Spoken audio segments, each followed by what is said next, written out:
এসওএসসি, second হচ্ছে যে আমরা মেল করেছিলাম, রেজাল্ট কারেকশন রিচেক করেছিলাম, অ্যাপ্লাই করে দিন। অন ডিমান্ড করবো না, public exam. Student, welcome to এনস্টেট। তোমরা যারা অক্টোবর 2024 এনআইএস এক্সাম দিয়েছিলে, পাবলিক এক্সাম, তোমাদের মধ্যে সব থেকে বড় যে সমস্যাটা দাঁড়িয়েছে সেটা হচ্ছে যে এসওএসসিটি বা এসওআইসি অর্থাৎ ফিজিক্স অথবা ম্যাথসে তোমরা কিন্তু 000 পেয়েছো, এবং যে কারণে তোমাদের রেজাল্ট কমপ্লিট হয়নি, অর্থাৎ তোমাদের রেজাল্টের কনক্লুশনে যে ক্রস এসেছে, এবং যে কারণে তোমাদের আপকামিং এক্সাম গুলো তোমরা বুঝতে পারছো না, অথবা তোমরা যারা কলেজ অ্যাডমিশন করতে পারছো সেটাও করতে পারছো না, অথবা তোমরা যারা প্রফেশনাল বিভিন্ন কোর্স করতে পারছো না। তোমাদের একটাই কারণ, সেটা হচ্ছে এসওআইসি বা এসওআইসিটি। সলিউশন নিয়ে আমি এর আগে বলেছিলাম যে ফার্স্ট ভিডিওতে আমি বলেছিলাম যে এটা একটা টেকনিক্যাল ইস্যু হতে পারে, বাট সেটা পরবর্তীতে জানতে পারি যে এনআরএস এর তরফ থেকে এটা কিন্তু পুরোপুরি করেছে, এবং যার সলিউশন কিন্তু তারা এখনো পর্যন্ত দিতে পারেনি, এবং যে কারণে আমরা বিভিন্ন রকম উপাদান, আমরা বিভিন্ন রকম ওয়ে আমরা বার করেছিলাম। তার মধ্যে ফার্স্ট ছিল কি না মেল, সেকেন্ড হচ্ছে কি আমাদের রিচেকিং ছিল, থার্ড হচ্ছে কি রিএভালুয়েশন ছিল, এবং ফোর্থ হচ্ছে যে রেজাল্ট কারেকশনের জন্য অ্যাপ্লাই, এবং প্রতিটা স্টেপ কিন্তু আমরা কিন্তু ফলো করেছি, এবং ফাইনালি আমাদের রেজাল্ট কিন্তু 0। এবার আমাদের সলিউশন কি হতে পারে সেটা নিয়ে আমাদের আজকের ভিডিওতে আলোচনা করতে চলেছি, তাই তোমরা ফার্স্ট টু লাস্ট ভিডিওটা দেখো, এবং আমি আশা করছি যে তোমাদের প্রত্যেকটা সমস্যার সমাধান হবে। তো বরাবরের মধ্যে আমি আজ ছোট as a government school teacher, age N NS expert and certified career councillor. তো ফার্স্ট টু লাস্ট তোমরা ভিডিওটা দেখো। প্রথম আমাদের যেটা ইস্যু আমরা দেখবো যে আমাদের প্রথম ইস্যুটা ছিল যে না, আমাদের একটা সাবজেক্ট, সেটা তো ম্যাথ হতে পারে বা ফিজিক্স হতে পারে। ধরো আমি ফিজিক্স নিয়ে চললাম, আর ফিজিক্সের যে সাবজেক্ট, এটাতে আমাদের রেজাল্ট কি এসেছিল না 000, এবং যে কারণে আমরা এখানে কিন্তু দুটো জিনিস পেলাম, একটা এসওআইসি, সেকেন্ড হচ্ছে কি এসওআইসিটি, অর্থাৎ subject yet to be cleared, হয় তোমাকে পুরো পরীক্ষা দিতে হবে, অথবা subject yet to be cleared in theory, অথবা তোমরা প্র্যাকটিক্যাল মার্কস বা অ্যাসাইনমেন্ট মার্কস পেয়েছো, তোমাদের কিন্তু এবার থিওরি এক্সামটা ওঠাতে হবে, যে কারণে মানে হচ্ছে কি 33% মার্কস তুমি পাওনি। কিন্তু তোমার দেখা গেল যে প্র্যাকটিক্যাল এবং অ্যাসাইনমেন্ট মিলে তোমার যে টোটাল মার্কস একটা কিন্তু তুমি 16 প্লাস 20 অর্থাৎ 36 পেয়ে গেছো, কিন্তু তোমার যে থিওরি যেটা আছে সেটা কিন্তু 000 এসেছে, যে কারণে তোমার রেজাল্ট কিন্তু এসেছে যে ফাইনাল এসওআইসি বা এসওআইসিটি, এবং যে কারণে আমরা 4টে স্টেপ গ্রহণ করেছিলাম এর সলিউশন হিসাবে। সেটা একটা আমরা কি করেছিলাম যে আমরা মেল করেছিলাম, আমাদের এনআরসি তরফ থেকে জানানো হচ্ছিল আপনারা মেল করুন যে আপনাদের। সেকেন্ড হচ্ছে আমরা যেটা করেছিলাম রেজাল্ট কারেকশন, রিচেক করেছিলাম। ফোর্থ কেউ করছে রিলেশন, বাট ফাইনালি এখনো পর্যন্ত আমাদের রেজাল্ট কিন্তু নীল, অর্থাৎ নাথিং। কন্ডিশন হচ্ছে যে এই সমস্যা থেকে বেরিয়ে আসতে গেলে এখন আমাদের কি করা উচিত। এনআরএস এর তরফ থেকে আমি বারবার ট্রাই করেছি তাদের সঙ্গে কল করবার জন্য, এবং ফাইনালি তারা গত কয়েকদিন আগে সলিউশনটা দিয়েছে। ডিউ সাম টেকনিক্যাল ইস্যু আমি তোমাদের সামনে আসতে পারিনি, তো তোমাদের ইস্যুটা এবার সমাধানের রাস্তাটা আমি তোমাদেরকে বলবো। দেখ, এই সমস্যার সমাধানের জন্য এনআরএস তোমাকে যেটা বলছে সেটা হচ্ছে যে তোমার হাতে কিন্তু তারা দুটো অপশন তুলে দিয়েছে। এনআরএস এর জানো যে তার মধ্যে একটা সমাধান কি বলছে যে তো আপনারা যাদের এসওআইসি বা এসওআইসিটি চলে এসেছে, আপনার অন ডিমান্ডের জন্য অ্যাপ্লাই করে দিন। ওকে, অন ডিমান্ডের জন্য অ্যাপ্লাই করে দিন। এবং সেকেন্ড অপশন এরা কি বলছে, পাবলিক এক্সাম। কারণ এদের ফাইনাল কথা হচ্ছে যারা এই 000 পেয়েছে এদের রেজাল্ট কিন্তু এই 000 থাকবে, অর্থাৎ রেজাল্ট কারেকশন হবে না, অর্থাৎ তাদের সমাধান যেটা করতে হয় অন ডিমান্ড করতে হবে, নাহলে পাবলিক এক্সাম। এবার আমরা যারা নতুন ক্যান্ডিডেট, যারা আমরা কলেজ অ্যাডমিশন করবো, অনেকে ডিপ্লোমা ফার্মেসির জন্য অলরেডি সিট বুক করে ফেলেছে বা কলেজ অ্যাডমিশন করবে, অথবা যেই মেন বা যেই অ্যাডভান্স থেকে শুরু করে নিট, ইউজি বা জেনপাসের মতো এক্সাম তোমরা বুঝবে, তোমাদের কিন্তু একটা বছর লস হয়ে যাবে, এবং যে কারণে তার যাতে সলিউশন বার হয় তারা কিন্তু জানিয়ে দিয়েছে আপনারা কিন্তু অন ডিমান্ডে চলে আসুন, অন ডিমান্ড অথবা পাবলিক এক্সাম। দেখো ইতিমধ্যে কিন্তু দুটোর পোর্টালই কিন্তু ওপেন হয়ে গেছে, তোমরা নিজস্ব আইডি পাসওয়ার্ডে নিজের আইডিটা প্রোফাইলটা অন করো, এবং সেখানে দেখবে তোমাদের যে অন ডিমান্ডের জন্য এবং পাবলিক এক্সামের জন্য দুটো পোর্টালই কিন্তু অন। এবার কোশ্চেন হচ্ছে যে স্যার আমি অন ডিমান্ড করব না পাবলিক এক্সাম করব। তো এই একটা ছোট্ট একটা ডিফারেন্টের মাধ্যমে আমি তোমাদেরকে বুঝিয়ে দেবো which is best for you. তো দেখো, প্রথম কি হচ্ছে না, ডিমান্ডের জন্য অলরেডি পোর্টাল খুলে গেছে এবং যার তোমার অ্যাপ্লাই অর্থাৎ সিট তোমাদের ফার্স্ট কি করতে হবে না, সিট বুক করতে হবে না। এর এক্সাম টাইম কি হবে, এক্সাম সময় হচ্ছে তোমার ফেব্রুয়ারি টু মার্চ।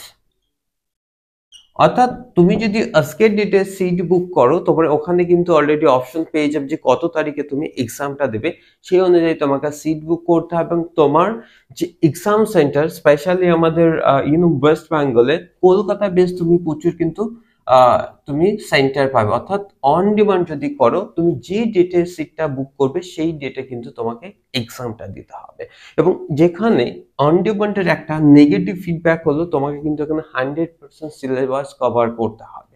অর্থাৎ তোমরা যারা রানিং স্টুডেন্ট, যারা তোমরা প্রচুর পরিশ্রম করছো, যে তোমাদের কনফিডেন্স রয়েছে যে আমি যদি on demand exam form fill up করি তাহলে আমি কিন্তু এটাকে ভালোভাবে উত্তীর্ণ করতে পারবো, তারাই কিন্তু অ্যাডমিশনটা নেবে। বিশেষ করে বলে দিই, তোমরা যারা এর পাবলিক এক্সামে যাদের এভারেজ মার্কস কিন্তু অনেক হাই রয়েছে এবং তোমাদের যদি 75% ক্রাইটেরিয়া বা নিটের মতো ক্রাইটেরিয়াগুলো যদি পূরণ করতে যদি তোমার খুব বেশি নাম্বারের প্রয়োজন না হয় এভারেজের দিক থেকে, তাহলে কিন্তু অবশ্যই তুমি অন ডিমান্ড অ্যাপ্লাই করে দাও, কারণ অন ডিমান্ডের এক্সাম কিন্তু হার্ড হবে। তবে এই ইনস্টিটিউট তোমাকে অ্যাসিওর করছে যদি আমাদের মাধ্যমে তুমি অ্যাডমিশন করো তোমাদের একটা ভালো একটা রেজাল্ট কিন্তু অপেক্ষা করছে, সেদিক থেকে তোমরা অ্যাসিওর থাকো। অর্থাৎ আমার যারা স্টুডেন্ট রয়েছে অবশ্যই তোমরা তার ফিডব্যাক পাচ্ছ। এবং আর তার পাশাপাশি যারা বিভিন্ন ইনস্টিটিউটের স্টুডেন্ট তোমরা যারা স্যাটিসফাইড রেজাল্ট পাওনি, ইউ ক্যান কন্ট্যাক্ট মি।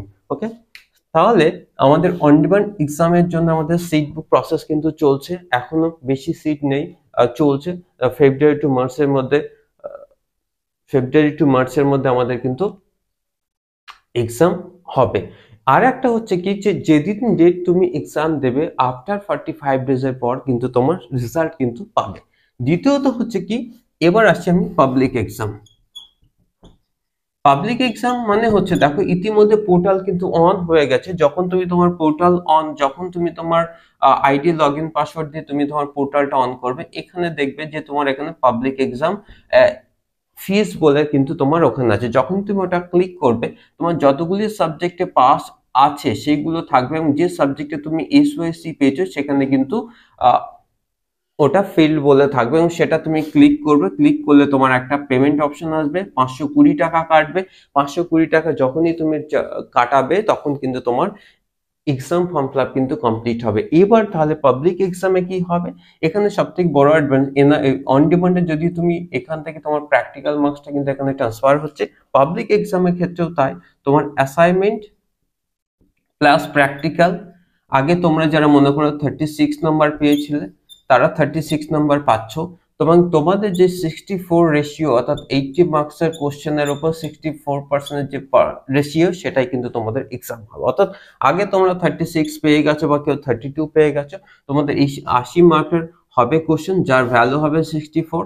অর্থাৎ তোমাদের এই রেশিও অনুযায়ী তোমাদের মার্কস হবে। এইবার আমি বারবার বলেছিলাম যে কোনটা আমার পক্ষে সুইটেবল, যাদের ইমিডিয়েটলি দরকার যে না আমাদের এই বছরের মধ্যে ইফ এনি হাউ আমাদের রেজাল্টটা বার করতেই হবে এবং তোমাদের মধ্যে কনফিডেন্স রয়েছে যে you can do it on ডিমান্ডে, তোমরা অ্যাপ্লাই করে দাও। এবং যাদের মনে হচ্ছে যে স্যার আমি এত সিলেবাস কভার করতে পারবো না, আমি 60% সিলেবাস কভার করে আমি ভালো মার্কস পাবো, তাদের ক্ষেত্রে কিন্তু পাবলিক এক্সাম। অর্থাৎ পাবলিক এক্সামের সময় কিন্তু এপ্রিল মে, অর্থাৎ তোমাদের এপ্রিল মাস থেকে শুরু হয় এবং সেই এক্সামটা সেটা এপ্রিলের ফার্স্টের মাঝামাঝিও হতে পারে বা মে মাসের ফার্স্ট উইকের মধ্যেও হতে পারে, তবে এপ্রিল মাসের মধ্যে এক্সামটা কিন্তু কমপ্লিট হবে।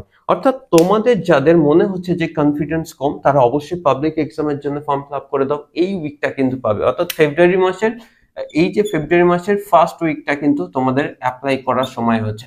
অর্থাৎ যদি কোনোভাবে এটা মিস করো তাহলে কিন্তু তোমাদের এক্সামটা কিন্তু আর তুমি দিতে পারবে না, আবার কিন্তু অক্টোবর চলে যাবে, অর্থাৎ তোমাদের সময়টা খুব কম।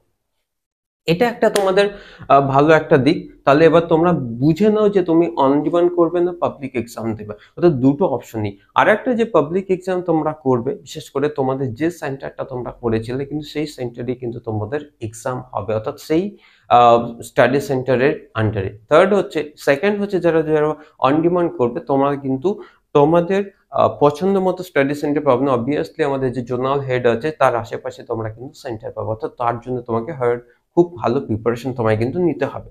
তো এই ব্যাপারটা আশা করছি তোমাদের ক্লিয়ার হয়ে গেছে। অর্থাৎ তোমরা যারা চাচ্ছ যে তোমরা অন ডিমান্ড বা পাবলিক এক্সামের মাধ্যমে তোমাদের এসওএসসি বা এসওএসসিটি তোমরা এটাকে পূর্ণ সলিউশন করে তোমাদের আগামী রেজাল্ট ভালো করবে, তোমাদের ক্ষেত্রে আশা করছি ব্যাপারটা বুঝতে পেরেছো। তাহলে তোমাদের এবার আমরা এই ইনস্টিটিউটের কি ভূমিকা, অর্থাৎ তোমরা যারা চাচ্ছ যে অন ডিমান্ডের মাধ্যমে বা পাবলিক এক্সামের মাধ্যমে তোমাদের রেজাল্ট কারেকশন করবে, অবশ্যই আমাদের সঙ্গে যোগাযোগ করতে পারো।